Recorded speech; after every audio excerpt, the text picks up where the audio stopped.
Hi, and welcome. Welcome to the Red Wagon Estate Planning and Elder Law Show, hosted by me, yours truly, Jeffrey Bellomo, where we talk all things estate planning and elder law, well, and anything else that we want to talk about. So, today I have a very, very, very special guest, one of my dear friends, Tim Sechler. Tim, how you doing today, man? Doing great. Thanks for having me on the show. Excellent. Looking forward to it. It's going to be a lot of fun. Tim and I have known each other for like 12 years, and we've traveled the country together at different elder law conferences and just became dear friends. And Tim actually has pretty much the exact same practice that we have in the York and Lancaster area, out in Pittsburgh and the Cranberry, Butler, Mars area. So I can't say enough good things about Tim. So I'm really excited about today. So Tim, how'd you get into this practice area, and what brought you here? So there's this fellow named Jeff Bellomo I met about 12 years ago. Now, I'll get back to that. That's a true part of the story. So I think like a lot of people who do elder law, I found it based on a family story that I had. You know, a lot of us have our own stories that kind of lead us here. I don't know anyone who ever went to law school looking to do elder law work. Heck, I graduated law school not knowing what elder law was, and so what happened was my own grandfather was a Alzheimer's patient, nursing home resident the entire time. So in 1997, my grandfather goes into a skilled nursing facility battling Alzheimer's disease. And at the time, you know, I was still in college and I was in the military for a bit. And then he passed away when I was in law school. And I went to work for some big law firm in Pittsburgh doing something completely unrelated. And one weekend I was visiting my dad, and he told me the financial side of the story of my grandfather being in the nursing home. And you know, I'm sure you've shared with your listeners, nursing homes, today's dollars cost like $150,000 a year, right? Mm-hmm. Back in 1997, maybe that was $6,000 or $7,000 a month, you know, 80 grand a year, whatever the thing was. And so my grandfather ended up being in skilled nursing, battling Alzheimer's for 10 years. And all told, almost $700,000 goes out the door to the nursing home. And my dad told me that, and I just thought, man, did you talk to anybody? And he said, yeah. He said, we went to the local attorney, and the local attorney said there's nothing you can really do after somebody goes into the nursing home. And I thought, that doesn't sound right.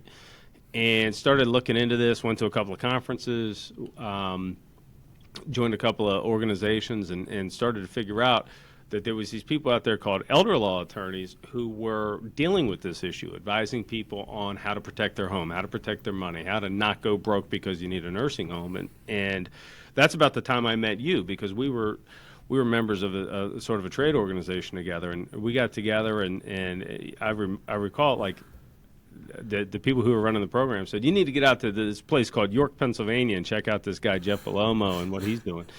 So you were gracious enough to invite me and my then business partner out, and we're kind of like open book and like, holy cow, look what these guys are doing for people. And so you can take a little bit of credit for what I've been doing, because you were the first elder law practice I visited when I was thinking about going into this stuff. And so, you know, that's 12 years ago, and you and I have shared a whole bunch of ideas since then and helped a whole lot of people. And, you know, this is super rewarding work. You know, I mean, we deal in real life, we deal with real situations, and you know, I look at it as we deal with some of the most difficult chapters of somebody's life, and trying to help them tell that story correctly, you know.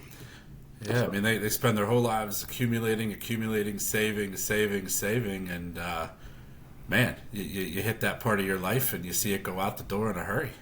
Well, and it's not the nursing home's fault, right? I mean, The nursing homes and the people in the nursing homes are typically angels. Look, if you're still working in a nursing home after the COVID pandemic, God bless you, right? You're probably an amazing human being. Yeah. But that doesn't change the fact that we have this kind of crazy, screwed up government rule book that requires you to go broke if you need long-term care. And so I just look at it like, you know, my take on this whole thing is we're all, like, I think, you might not admit this in public, but I think we're all kind of like the main character in our own life movie, like our own story, right? And I'm trying to do good things for people and do important work and raise kids and work hard and save a nest egg. And, you know, we do this for 40, 50 years, paying into this system, Medicare, Social Security, these government programs. and only to find out the hard way that if you end up getting sick in your senior years, there's a good chance you're going to go broke. And it just, to me, it like, that's not the way we should be treating seniors. And but the other lesson is nobody's going to fix it for you, right? Like if this is the type of thing where they're not chatting about this in the halls of Congress trying to figure out how to fix it. If you're going to fix it, you're going to fix it on your own. And I think that's kind of part of the responsibility I have as a good steward of my retirement, my family, the way I want my wife to be treated. I can't help if I'm going to have dementia. But I can make sure that if I have dementia, my wife is still going to have a home to live in and some money in the bank. And that to me is kind of part of being a good husband. Yeah, I was on your podcast, and when we were talking that day, I remember you talking about the difference between having a heart attack and getting dementia. And that really stuck out to me, man. You want to talk a little bit about that? Sure. So we all pay into this thing called Medicare, right? And the idea is when we turn 65, we're going to have health insurance, right? You're going to get your blue and red card, and you're going to have health coverage, except that they don't pay for the single biggest healthcare expense that seniors face, and that's custodial long-term care, right? So I tell a story when I'm chatting with, doing public presentations and whatnot. Imagine a fellow walks through the door and falls over from a heart attack, right? So he's over 65. So what do? We get out our phones, 911, maybe somebody knows some CPR, we get the guy an ambulance, they get him in the hospital, they do open heart surgery, pacemaker, oil change, all the magic that the doctors do. They fix the guy up. He might need to go to a nursing home for a rehab stay, a short-term rehab stay, and it's a tragic experience that this guy and his family have had, right? I mean, it's terrible. But from a financial standpoint, Medicare's paying the bills. Right? The co-insurance co-pays, yeah, but Medicare's doing the heavy lifting, right? But if you take the same fella and he walks through the door, and instead of a heart attack, he has a stroke, right? So now we get him the ambulance, we get him to the hospital, they stabilize him. 3 days, let's say it's a bad stroke, right? So 3 days later, they want to discharge him to a nursing home, and let's say that he's going to live there the rest of his life. If that's 3 years, that could be $600,000-$700,000 of medical bills. Medicare pays for 20 days, maybe up to 100 days, depending on how stuff is going, after which you are on your own at an average rate of like $430 a day until you run out of money, right? And so why are we penalizing the guy who has a stroke over the guy who has a heart attack? And why is, like, it seems to me, if you read up, it seems to me that the things that cause heart attacks tend to be the things that cause strokes, right? So, yep.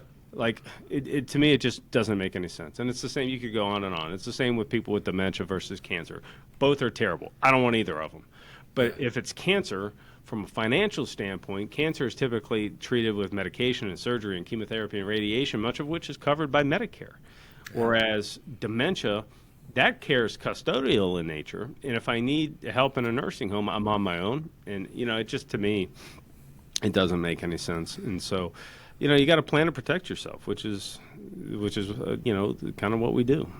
So yeah, and I never heard that before until you said it on the podcast that day, and I've used it since. So I stole one of your good ideas, my friend. Hey, as long as it works. As long as it works.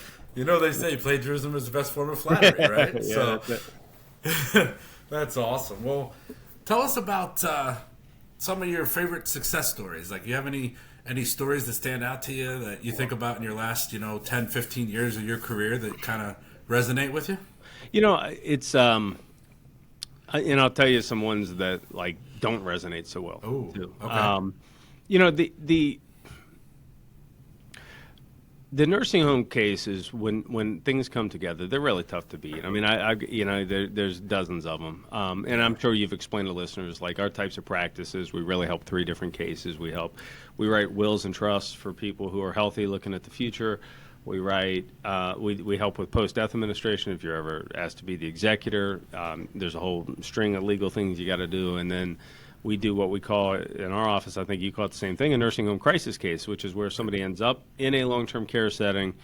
They don't really have a plan. They're going through all their money. And those cases are great because, when oftentimes our client is the healthy spouse of someone in a nursing home, right? So you've got, we're helping, typically a senior lady, and in all my examples, the guy gets sick first, right? So yeah, me too. Dad's in a nursing home.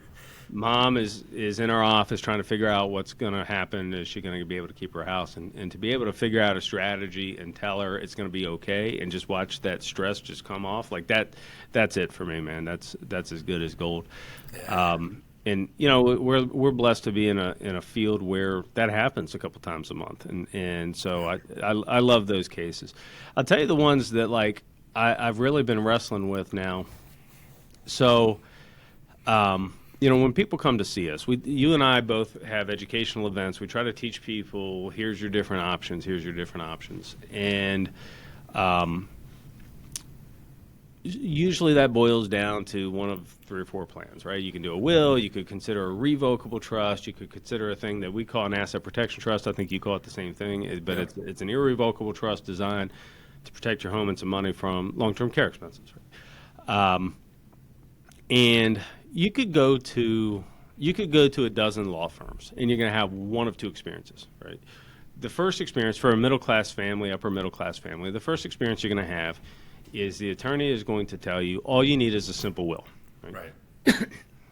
Where's that coming from? And it's typically one of 2 things. One is you visited an attorney that does traffic tickets on Tuesday, divorces on Wednesday, and writes wills on Thursday, and they've never written a trust in their life, and so you're going to get a will, right?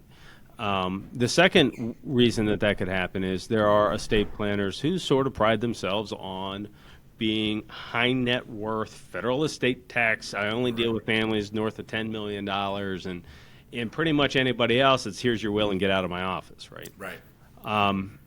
And then there's the other experience you could have is somebody that does like a practice like ours, where we do estate planning, we do this nursing home stuff, and we realize, like people in our discipline of estate planning realize that for most middle class and upper middle class families, the biggest financial risk is not taxes and it's not probate. And, we got to think about those things. But the biggest risk is I got a 1 in 3 chance of having dementia, and nursing homes cost $150,000 a year. And so for most families, that's it, right? Yeah. And so if you come to an office like ours,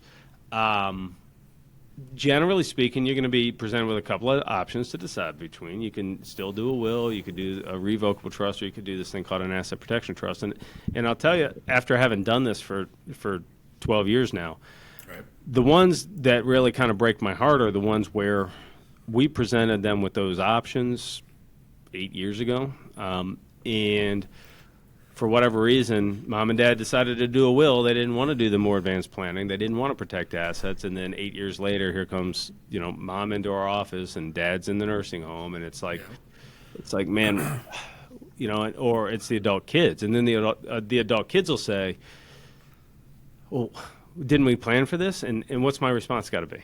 Well, I gave your dad the options. He decided to save a few grand and not do this. And it just, that to me is like, I consider it to be like, I spent a lot of time thinking about how best to communicate these principles to people so that they understand how important this really is, because it's happening to people, Yeah, I tell you, man, and I know I'm going to be seeing you soon, and you're kind of doing a little different model than we are currently, but we had a guy come in recently who was in our office about 10, 11 years ago, and he was with his wife and their advisor, and we recommended the asset protection trust, and of course, what did he hear? What was the only thing he heard in that meeting? Price tag, right? Yep, the price tag, right? So he leaves, he comes back 5 years later, his wife got diagnosed with dementia. Yep. Needed long-term care. We were able to help, as you know, and we quoted him the fee for Medicaid crisis planning. And what was the only thing he heard? The price tag, right? So now, fast forward 5 more years, and they're out $500,000. And he comes back. He had $1.5 million to start. He's down to $1 million, and now he realizes he's losing serious money, right? And he comes in. The advisor brings him back, and of course, I tell him what the cost is going to be, and what's the first thing he does? He freaks. Yep. And the advisor says to him, no, we are not doing this again. You've done this twice. You didn't listen to me the first time. It would have been a third of the price had you just done it back 10 years ago. Right. I'm not letting you make this mistake again. And we just got approval on the case. We were able to preserve the rest of the $1 million. But when he was leaving the office, he looked me in the eye and he said, "Young man, can I give you some advice?" And I said, "Yes, sir. Please." And he said, "You need to make sure that people understand the importance of this. You didn't stress it enough. You didn't make me understand the importance of how expensive it was." And I looked at him and I said, "You mean getting on my hands and knees and begging you wasn't enough?" Right. And he said, "No, all I heard was the price tag. I didn't see the value." And you talk about just putting a knife through someone's heart, Yep. right? I mean, And it's one of these situations where, like, that's a thing that will just keep you up at night, right? Because it's not that you didn't make the recommendation. It's not that you didn't give him the good advice. It's that you just didn't get through to him somehow, right? And it's so. And I've had people that will come to my office with an early onset dementia diagnosis, right? The diagnosis exists, and they're still trying to save a couple of grand and do a simple will. And it's like, guys, you don't understand, right? Yeah. Like, I think it's kind of like this. I think the good analogy is this. You own a home. I don't know how you guys do it out in New York, but in Pittsburgh, we have a whole lot of gas furnaces, right? Gas is big. Maybe you guys heat with electric. I'm not sure. But we have gas. You got a gas furnace, right? And that gas furnace needs replaced, right? And every once in a while, you fire the thing up, and man, it doesn't quite smell right in here, and and it makes some funny noises, right? And you could replace that gas furnace for somewhere probably between $5,000 and $10,000, right? Or you can continue to risk it, and eventually that sucker might go, right? And if that sucker goes and the thing catches on fire, now we got a house fire, right? Now we were losing everything that we own because we didn't do the preventative maintenance ahead of time because we tried to save a couple of grand, and so you lose it all because you didn't want to do the preventative maintenance ahead of time, and it to me it's like. We try all the time. Like I have a radio show just like you have this radio show, and like we try to teach people all the time, and a lot of people do get it. And the people, like if you're listening to this trying to figure out if this type of planning is right for you, one, you probably are living out in York, and the best way to do it is to go to one of Jeff's workshops, because Jeff's like I've come out to York to watch the way Jeff explains these concepts, and they're entertaining.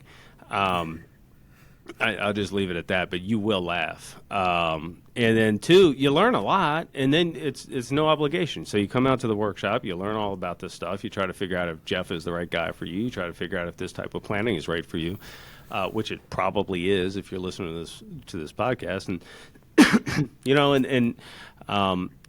but it's not a type of thing where the challenge for people to come to the right decision on this stuff is that this is not a thing where it's like we like to offer free consultations. I know you like to offer free consultations, right? I don't like to charge for education.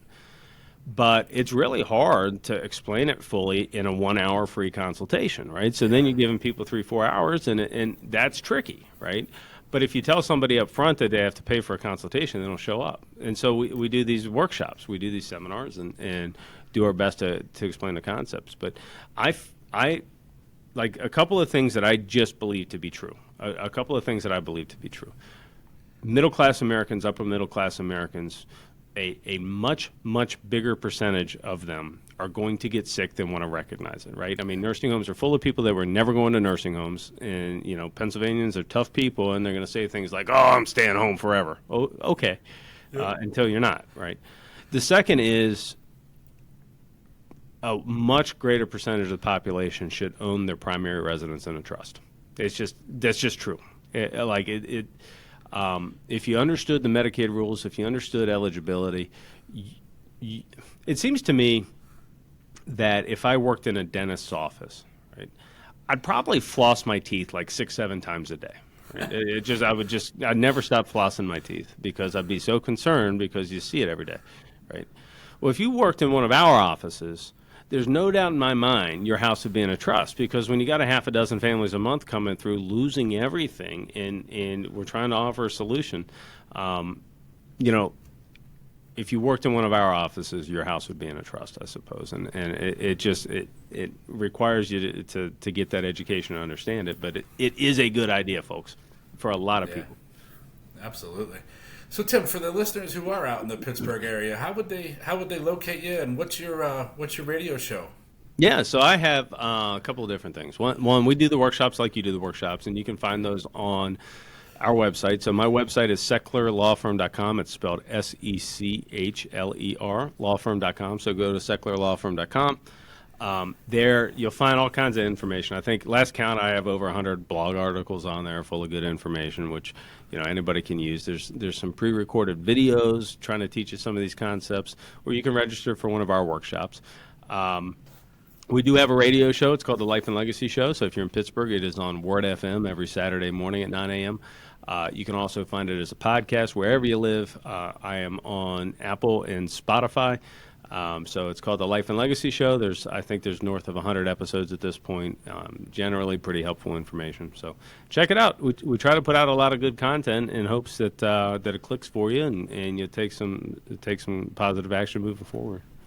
Yeah, and for those of you who are in the York area and have family out in the Pittsburgh area, I can't recommend Tim enough. We do a lot of the same stories, a lot of the same kind of process. Our firms are very similar.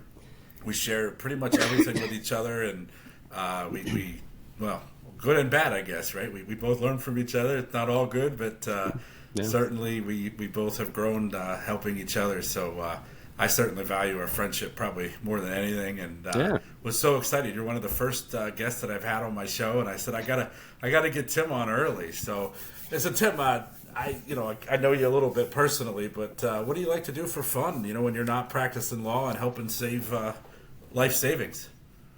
Yeah, well, I mean, I do find that to be fun, but I know you do. So I'm in a kid race, man. As you know, I've got 3 little kids. I've got a 12-year-old, a 9-year-old, and a 6-year-old, and between chasing them around in the evenings and trying to do some estate planning workshops, it seems like weeks go fast, right? I blink and it's Saturday again. And so we're doing that. We're doing a bit of skiing this year. My kids are all up on skis, and we're enjoying each other's company on the weekends, doing some of that. So that's been good. You doing that pretty much every weekend, or? Yeah, we got. I sprung for the season passes this year. Nice. So we have the ability to go every weekend. The schedule doesn't allow it every weekend, but I got you.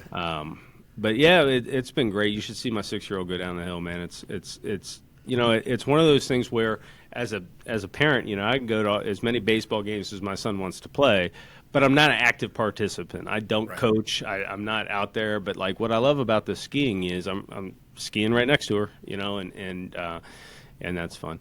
And then the other thing which you're involved with, which I think we should. Is it too early to mention the Senior Dignity Project?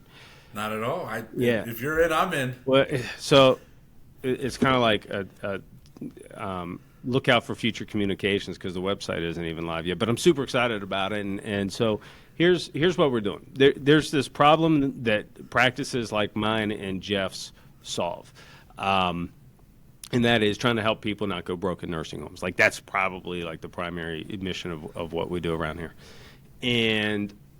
But for people who do end up going broke in nursing homes, average listener probably doesn't know, for a single person, that you essentially lose all your money.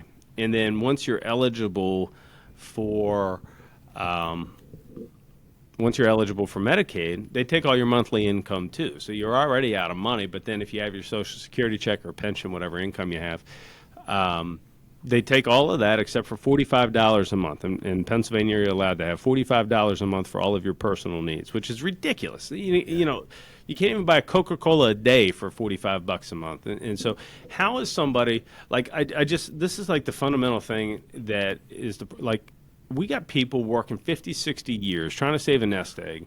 And this is how our government treats them when they get sick, right? You take all your money, take all your income, and what are you complaining about? You're sleeping in the nursing home every night. What are you worried about? And to me, it's just, I feel like this whole system absolutely robs seniors of their dignity. And so for me, it takes more than $45 a month to live a life of dignity, which is what we're trying to solve. So Jeff and I and a couple of other elder law attorneys around the country got together on this idea called the Senior Dignity Project, which we just got the paperwork back from the IRS. We are actually a legal nonprofit that hasn't done anything for anyone yet. But in due course, we're going to have a nonprofit, and the idea is to raise some funds and get out there into the nursing homes and just help people that, there's people in nursing homes who have no money and family doesn't visit if they have any family at all, and they have nothing. They have holes in their sweatpants, and they have holes in their clothes and holes in their hearts, and the idea is that maybe we can do something nice for these people. Maybe we can provide some basic comfort items. Maybe we can do just some nice things for them. So pretty soon it'll be seniordignityproject.org. If you go there right now, you're not going to find anything. But if you would like to, how would they get in touch with you if out there they'd like to get interested in your chapter? Can they give them an email address or something where we... Yeah, so probably the best thing to do would be to go on the website, www.bellomo, B as in boy, ELLOMO, associate spelled out with an S.com. So www.bellomoassociates.com. You can reach us at the office at 717-845-5390. And email would be info@bellomoassociates.com. Probably the best way to reach us. There will definitely be some information to come as we are, well, as Tim said, literally just got approved, and we're probably going to be having a meeting here shortly, as I saw in the email exchanges going around, that we're going to get together and start fun. Really, I'm excited about it, man. I can't wait to be able to help and kind of give back a little and allow the people who didn't plan properly to have a life of dignity. That's pretty cool. I'm excited about it. It's going to be something. And it was sitting around at a restaurant at a conference, and 5 attorneys kind of had this idea and slapped it together and started slapping together paperwork. And before you know it, we're going to have a nonprofit that in 90 days will be operating in 5 cities, which is pretty cool. And so I'm looking forward to that. That'll be a good thing. And I started all this by what do I do by fun, and I think I got another thing that's going to be taking some time here real soon. Yeah. So. Yeah, but what a great project. And the one thing I was thinking of is, as Tim was talking, we both kind of dabbled in other practice areas and been in different bars and been across the country, but the one thing that kind of stands out for me is just I think the elder law bar is a very different bar. We share everything. We don't hide things. Certainly we're not competitors and we're on opposite sides of the state, but even if we were, I imagine we'd still be sharing everything with each other. It's just a different breed of attorneys from my perspective. Well, so and just for perspective, you're a CELA, right? So I'm a CELA, which is a certified elder law attorney, right? So when you and I started doing this stuff 10, 15 years ago, there were no elder law attorneys around. There was a handful of people around. Now every law firm says that they do elder law. Right. But CELAs are people that are have done this north of 5 years, sit for a really, really difficult exam. That when I took it, I think had like a 1/3 pass rate, right? So if you find somebody that's certified in this, it's somebody that does a heck of a lot of this work. But just for perspective, I'm in Pittsburgh. The greater Pittsburgh region has like 1.5 million, 2 million people, and in this entire city, there's 12 CELAs maybe or 15 CELAs. So it's not a competition thing, and it's really. It's more people just need to know about practices like ours and how we can help them.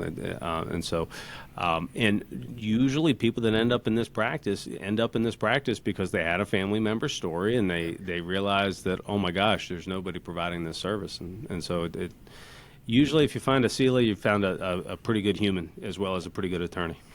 Yeah, I definitely agree with that. Those events that we go to and conferences we attend are some of the best memories of my life that I've had, and certainly love every minute hanging out with everyone and kind of getting to know what people do in their practice areas. And it's just crazy the things that people share. And everybody talks about attorneys being cutthroat, but certainly not in this bar, not in the elder law bar, at least not from what I've seen. So it's pretty cool. Pretty cool. So, man, I can't thank you enough, Tim. I think you and I could probably go on for 6 hours if we had the time and if we had the space for it. But I want to thank you for joining us today on the Red Wagon Estate Planning and Elder Law Show. And for those of you out there, please check us out, the Red Wagon Estate Planning and Elder Law Show, hosted by me, yours truly, Jeffrey Bellomo, where we talk all things estate planning and elder law and, well, whatever else we want to talk about. But today did fall under the category of estate planning and elder law, as my dear friend Tim Sechler joined us. He is with Sechler Law Firm, elder law firm in Cranberry, Pennsylvania. Tim, one more time on your website and your Yep. contact info. Sure, yeah. The website is sechlerlawfirm.com, Sechler, lawfirm.com. You can give us a ring at 724-546-4227 or an email at info@sechlerlawfirm.com. So, Jeff, I appreciate you having me on, man. This is a lot of fun. I love chatting with you, and look forward to seeing you soon. Thanks, man. Thank you, everybody. We'll see you on the next show, the Red Wagon Estate Planning Elder Law Show. Until next time, have a wonderful day.